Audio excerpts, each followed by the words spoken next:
They say if you walk near the old graveyard of Marir, just after sunset, when the wind starts whispering in tongues only the dead understand, you'll hear a girl laughing softly, laughing with someone no one else can see. And if you follow the sound, you might catch a glimpse of her, dancing with a man who has no shadow. Her name was Tendai. And her story is one that the elders refuse to finish telling. Because it begins with love. And ends with a curse. Tendai was born into silence. Her mother, Lucia, was a woman wrapped in shadows. She never spoke of Tendai's father. Never whispered his name, never let the question cross her lips. But from the moment Tendai could understand the weight of silence, she knew she was different. There was a sadness in the way the village elders looked at her. Their eyes flickered like firelight, warm but distant, afraid and full of regret. Who was my father? Tendai once asked her mother, the words trembling like a leaf in a storm. Lucia's face went pale. Her hands clenched the thin cloth she was weaving. Some things are better left forgotten, she said, voice brittle. But Tendai's heart was a fierce thing. It refused to rest in silence.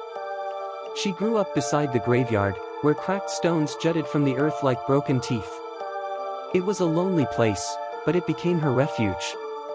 There, beneath the great fig tree, she found peace.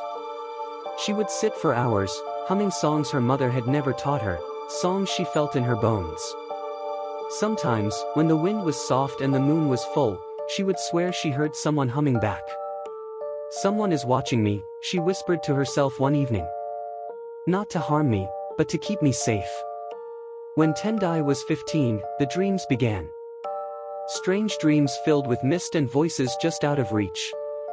Every night, a soft lullaby floated through the darkness, drawing her toward the graveyard. She would wake with a start, heart pounding, as if someone had whispered her name close to her ear. One night, curiosity pushed her beyond fear.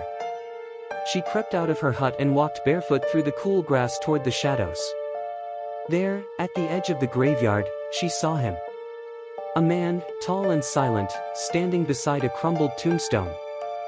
He wore white, not like the dead wrapped in cloth, but glowing, as if carved from moonlight.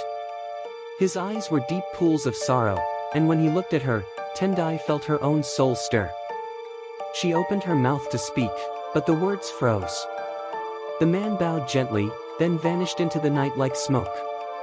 Days turned into weeks, and Tendai saw him again and again.